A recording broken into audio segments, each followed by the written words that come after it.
Hey, boss, thanks for doing this. It's a pleasure. Whoops, just let No, me like do I that. said, I think it's going to be a student in class. I'm just going to be like, and what next? Like, and what else happens? First of all, thank you. All right, taking time out your busy day. You literally do anything and everything under the sun. So fair enough. And second of all, do you want to give us a little introduction? Sure, yeah. I'm Niki Bezzant. I'm a journalist and a writer and an author and a speaker. And I am really focused on women's health, in particular perimenopause and menopause and midlife, this time in our lives when things get a bit turbulent. Amazing. What got you into that? Well, I've been writing about health and nutrition for, 20 years. Mhm. Uh, and I was the editor of a nutrition magazine for a long time, Healthy Food Guide. And before that, had been writing about food. So food and health have always been my jam. That's my thing. And I guess that the women's health, the menopause stuff started happening to me. So like I got to 49 and started to get into that prime perimenopause territory, and then I got interested in what was out there, what information was out there for women in this phase of life, and found that there wasn't very much really, and I was kind of shocked how little I knew about it and how little many of my peers knew, and kind of wanted to know but couldn't get really good quality information. So I started researching for the book. That was nearly 3 years ago now, so pre-pandemic.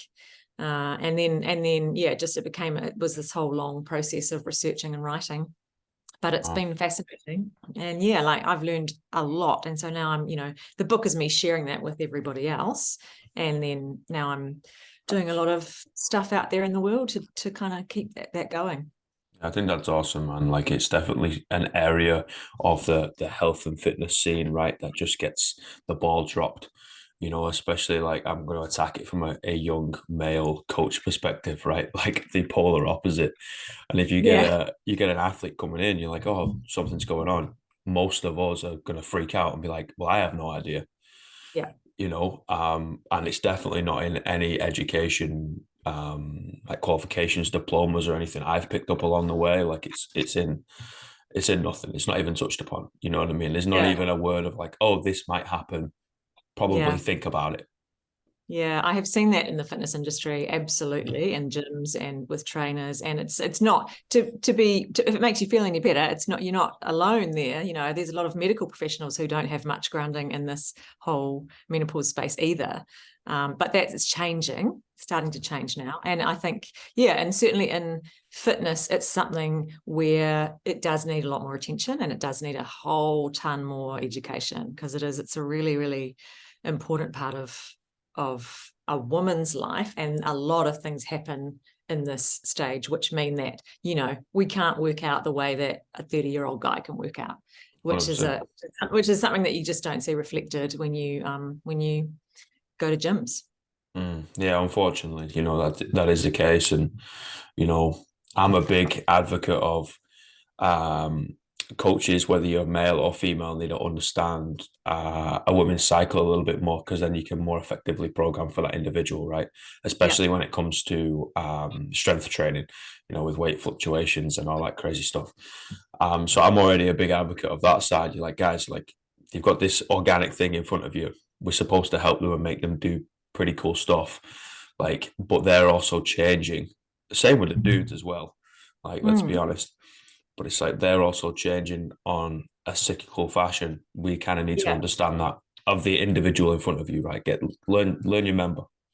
Yeah, those hormones are so powerful, Mm. particularly estrogen. It's just this amazingly powerful hormone that drives everything in our bodies as women. And I mean, I didn't know this until I started this research, that we have estrogen receptors literally everywhere in our bodies and our brains, and that those estrogen receptors are involved in almost every process in the body.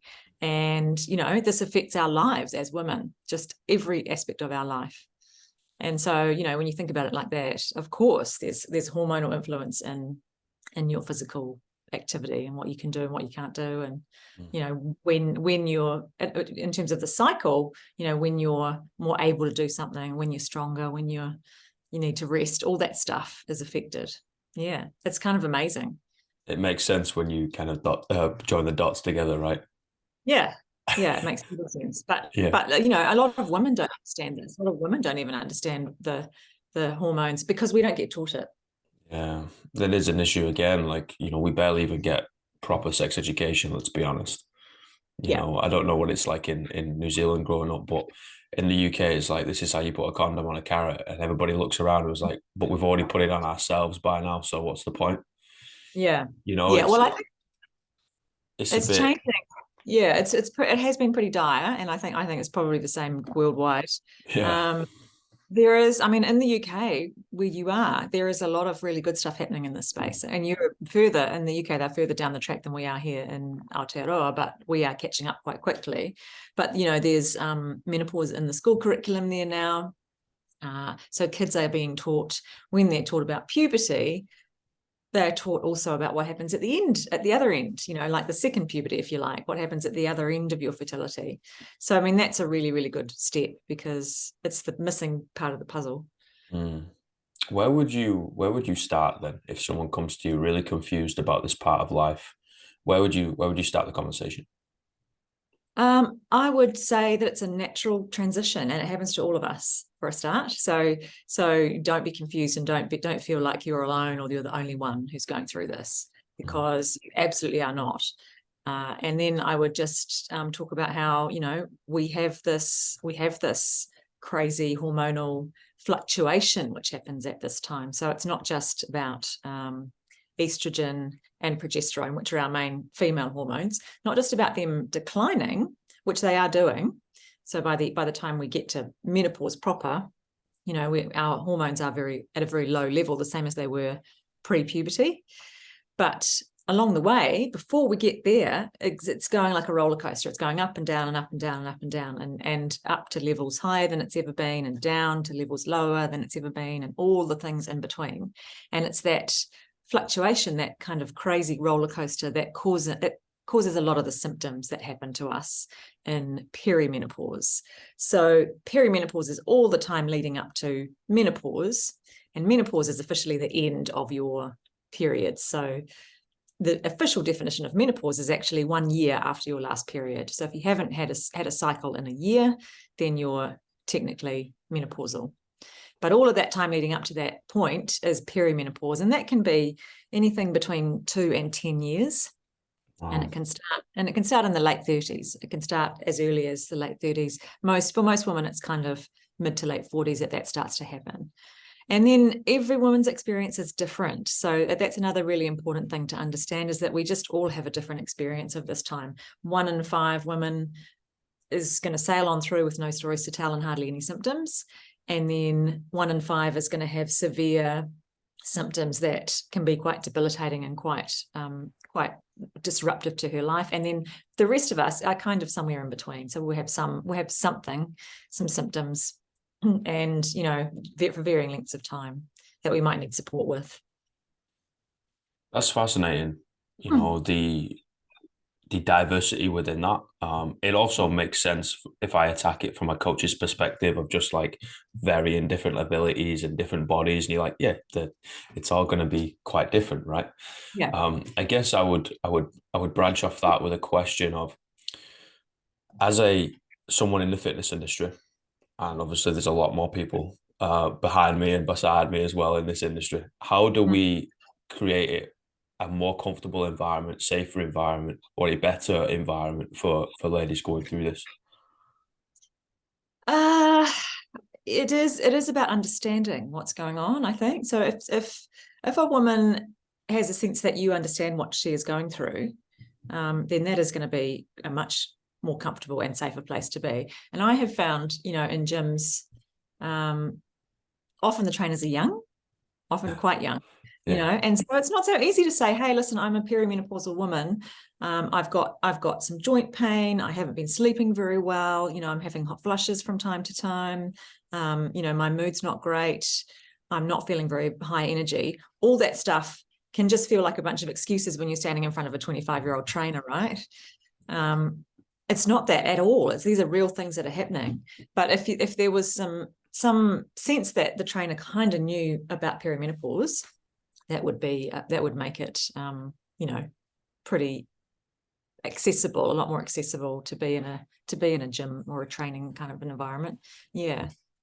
And to know that you weren't expected to do, like, the exercise does need to be tailored. It needs to be different in this stage, and going on as we get older too. We need to do different things. There are important things that we do need to do, and it doesn't mean that we need to work any less hard. It just does mean, that things need to be tailored. Yeah, for sure. There's fluctuations in everybody, right? Sometimes we need to adapt what we're doing on the fly, even if it's like, oh, okay, we're gonna have to change that right now. All right, we'll figure this out. Or if it's, oh, I'm coming up to this event, or had an injury, perimenopause, or whatever it is, you're like, okay, fine, we'll have to slightly kind of meander on down this riverbank, and change and adapt on the fly. And I guess I would challenge all those young trainers in a way, and I'd ask them, like, why they got into the business. If it's to help people, then again, I would be like, okay, go get educated, and you got to be able to help people, and I think women are really seeking help at this stage too. And the thing with exercise is, as you know, it has such huge benefits. It's like the number one. I've interviewed in my career as a journalist, I have interviewed, so I don't know how many experts on all kinds of areas of health, right? And researchers and all kinds of different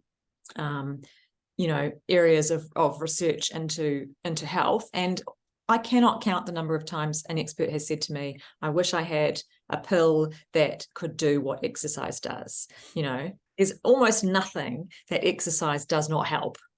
And that is true in perimenopause, especially. And when I do my talks in workplaces, it's like one of the things that I talk about in terms of lifestyle things that you can do, which will help almost everything that you're going through in perimenopause, is exercise.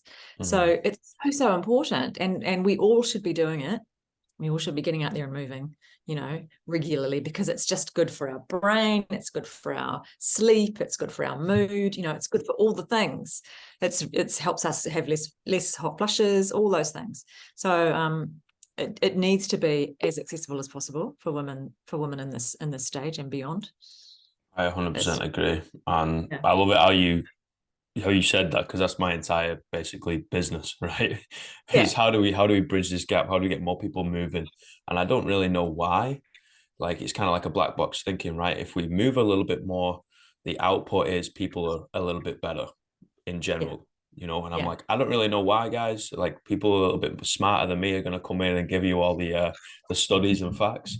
But hey, how about we just kind of like move around on this dance floor? We lift a couple of weights, we go on a treadmill or whatever it is, right? We do some burpees. Burpees.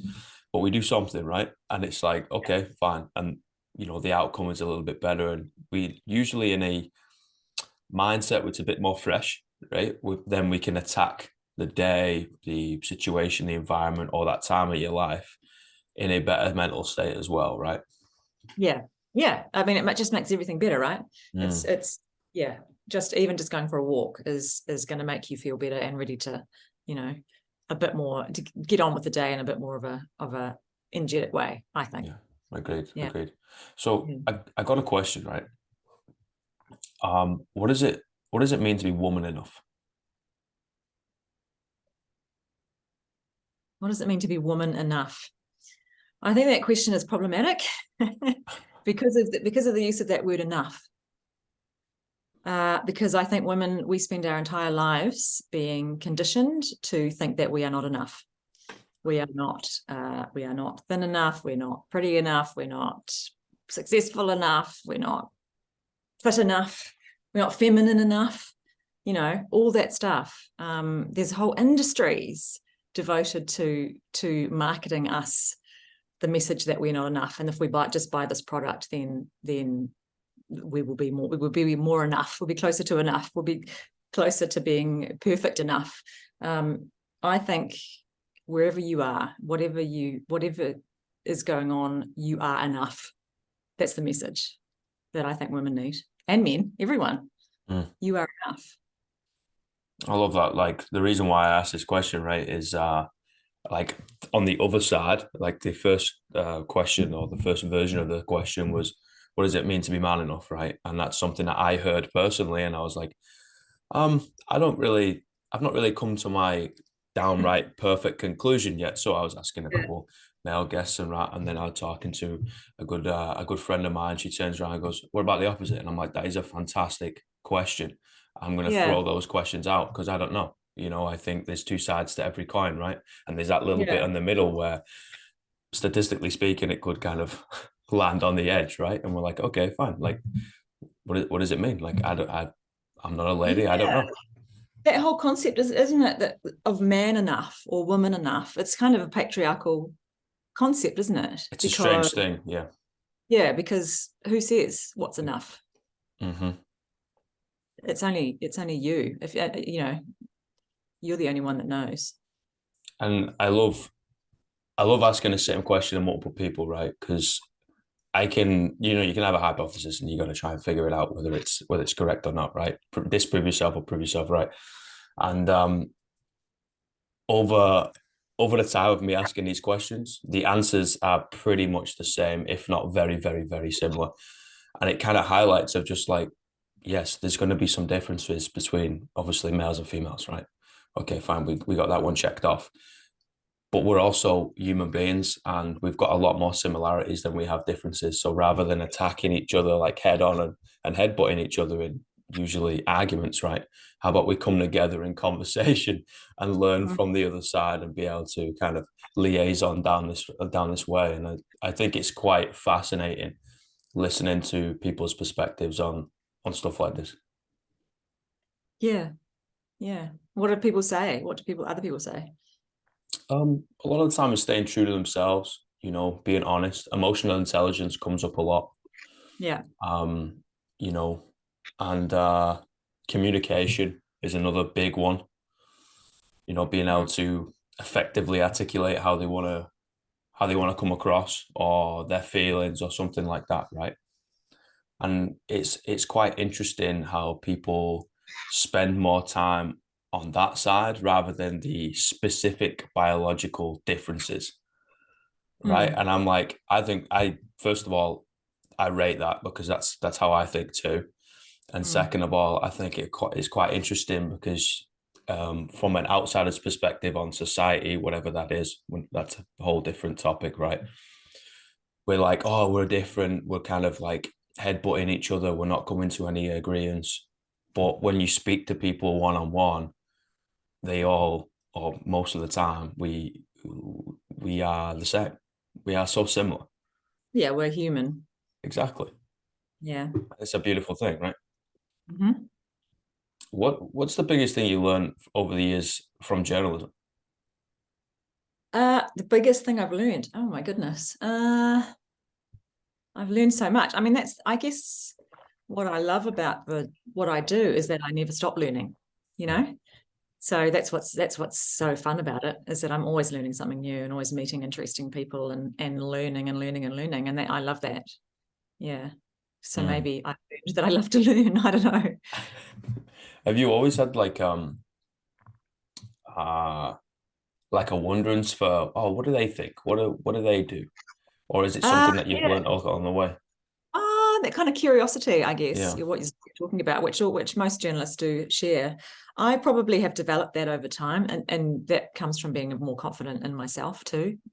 I'm less, I'm much more comfortable asking the questions now when I haven't always been.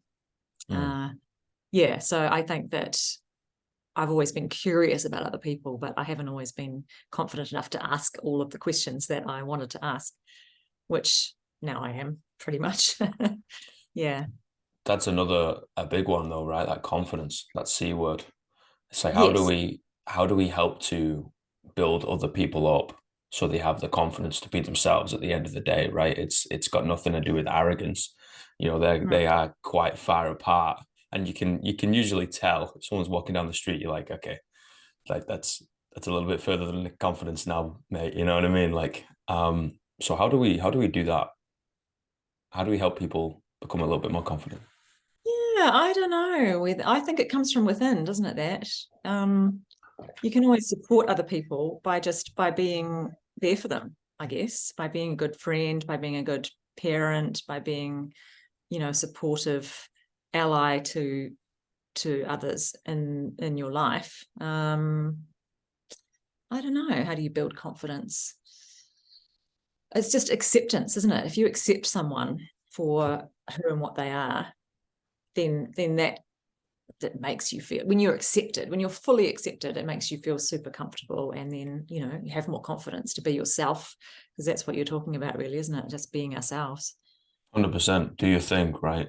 Don't try and be anyone. Don't try and be anything that you're not, or to fit into a crowd, because it's probably not the crowd that you want to fit into, right? Yeah. So when you can be yourself truly, then you feel the most confident, right? But then that would mean that we need to spend a little bit of time on our own to figure out who that is, right? Yeah, definitely. And to just practice acceptance of others as well. Mm. Mm.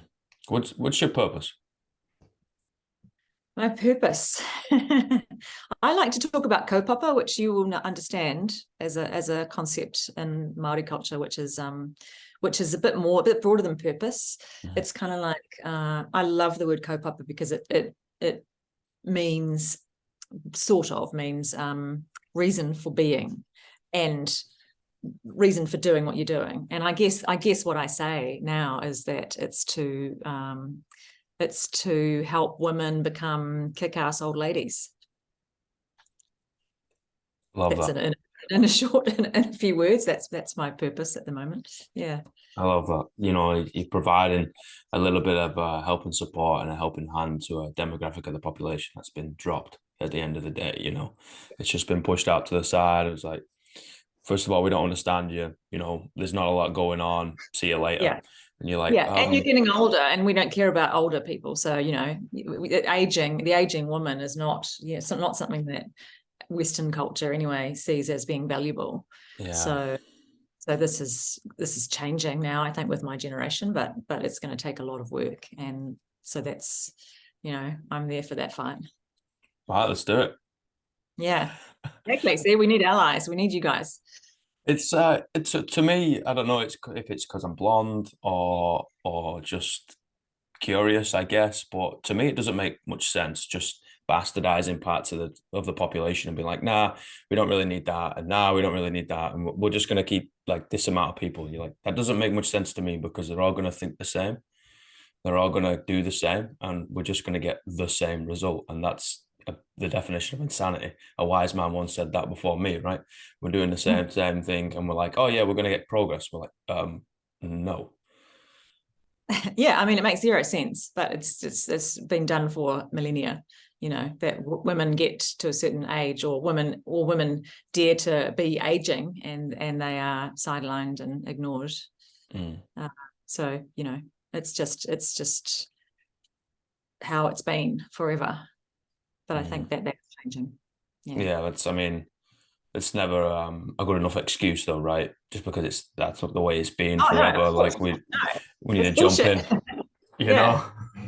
Yeah, and it's even patriarchal bullshit.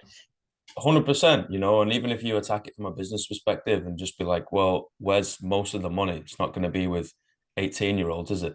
It's going to be No. with that middle age group. You're like, okay, cool. Like, and also has, like, stereotypically speaking, who has more time? Who's a stay-at-home mom? Stereotypically speaking here, obviously it could be different, whatever, person to person. You're like, okay, great. We're not providing any service for them. You're like, don't make much sense here, guys. No. Go make It's yourself some money. a huge market, waiting to be looked after. So yeah. Yeah, we have the same conversation in terms of like adaptive athletes and the disability community. Like quite quite regularly, functional spaces or gyms get a little bit quiet during the day, right? But you're paying rent, you're paying the utilities, you're just not earning any money in that time. And most of the time, middle-aged ladies, and people living with disability are kind of free during the day, right? And it's like, well, how do we get more people in? You're helping more people, you're making more money, all right? they're at getting access. You're opening up the doors and be like, hey, this is a safe space. Come on in. Let's Yeah. just kind of do this thing called life and try and do it pretty well. Yeah. It's a win-win-win to me. Yeah. That makes great sense. I'd love to see that more. Yeah. All right, wait till I get back to Auckland. The door's open. I'm Awesome. not snicky. I work like all the time. I'll coach anybody, no problem. Fantastic. Boss, I got three questions. Okay. What's the greatest piece of life advice you've ever received? Oh, greatest piece of life advice. I've had lots of good advice over the years. I guess one that I come back to quite often is that you can't control what other people think of you, just like they can't control what you think of them. And so it makes no sense to waste your time trying to cultivate the approval of other people. So it's a thing to remember when you're getting stressed about oh, did I make a bad impression? What did I say that they didn't like? All these things that we dwell on about what other people think about us. It means nothing, and we've got no control over it. All we've got control over is our own thoughts and our own actions and emotions. So it's a kind of a comforting piece of advice, I guess. Yeah, I think so too. I definitely would have appreciated that one. Yeah, it takes a long time to learn that. It takes a really long time to learn that. It took It's me a long time. Yeah. it's one of those ones where you hear it and you don't necessarily learn it until many years later. Yeah, yeah, yeah. And you think, God, why did I waste all that time trying to make that person like me? You know. Yep. Yeah. Yeah. And I think maybe it's because I'm sort of slightly in the public eye from time to time, and so you're always going to get negative Yeah. feedback. You're always going to get people saying that you are terrible or that your opinions are shit or, all these things. And it's very easy to glom onto the negative stuff and ignore all the positive stuff that's over here. And so you have to develop a bit of resilience and strength to flip that around and ignore those people, because you can never make everybody love you or make everybody happy. You just can't. Yeah. Yeah, like people getting upset because somebody else's opinion is different to their own. Yeah. Again, is something that just does not compute in my blonde brain. I'm like, isn't that the point, guys? Isn't that what a conversation is supposed to be? Yeah. Yeah. Yeah. We're a bit stuck in that space at the moment, aren't we, in popular culture? Yeah. But anyway. Britain's worse. I have to say Britain's worse. But Is it? yes, it is. Um, what's the worst piece of life advice you ever received? Oh, the worst advice. I probably had lots of bad advice too. I kind of don't love all that kind of advice about stuff like, go hard or go home, or, you've got to grab every opportunity. I actually think now at the age of 52, it's okay to say no to things. It's okay to just take a beat and decide for yourself, do I really want to do this? So that whole thing of learning to say no, then learning to slow down, not to step back and opt out, but just to embrace the things that you really want to do and leave the other opportunities to other people. Just take a minute, right? Yeah, yeah. So you don't have to go hard or go home. You can just show up. Yeah, you don't have to go a million miles an hour all the time. Yeah, you don't. No, and it's not good for you, probably. Yeah. Probably not, no. But I am the worst example of that. Yeah, Like, well, you'll just wait till you're my age. I'm just a bit nuts though, Nikki. Like I'm either gonna be there or I'm gonna be not, Yeah. It's just the way my brain works. Anyway, what are the three words you would tell your younger self? 3 words I would tell my younger self. Mm-hmm. Save. um, move. Move more. So I didn't come to exercise and strength training in particular until my kind of mid 40s. So I kind of wish I had done that younger. What would be the other thing? Relax. Yeah, just relax, because it's all going to be okay. It will in the end. And if it's not the end. Yeah, exactly. Yeah, I like that one. Nikki, I appreciate your time so much. Thank you. It's been a pleasure. And I'll let you know when I'm back in Auckland, and we'll do something for perimenopausal / menopausal women. Yeah, cool. Do you work out of a gym here? Yeah, I'll be all over. Yeah, Okay, cool. west and on the shore. Ah, right. Okay. But I mean, it's a small country, you know. I It can is. get around. Yes. Yeah. Just have some No, wheels and get around. that'd be cool. Yeah. There are some women, and you can probably, if you go on Instagram, you'll see there's tons of women trainers, not tons, but there are some really good women trainers doing some cool content on strength training for women and perimenopause and all that kind of stuff. So the resources are there. It's just, the word needs to spread. Yeah, and it's attacking the mindset of the gyms as well, right? As Yeah. you got to get in there. We've got to get a safe space. Yeah. Like it like we have the same conversation with adaptive of okay, it might be accessible, but if somebody comes in a wheelchair or has got CP or something like that, and you just walk past them and ignore them, is that really like an environment that they want to be in? Like they get Yeah. that outside anyway. Like this, Yeah. this is supposed to be a safe space. Don't act like you're Billy Big Bollocks on the block. You know what I mean? Yeah. There needs to be tons of education, hey, with the trainers It's a and good job. There's a potty mouth northerner coming back. yeah, you should get amongst that. I think it'll be good. I rustled too many feathers, Nikki. But anyway, here we are. You can't make everybody like you. Nah, fuck them. Yeah. Appreciate it so much. Thank you. Okay. All right. Have a great day. See ya. Thank you. Bye, everybody.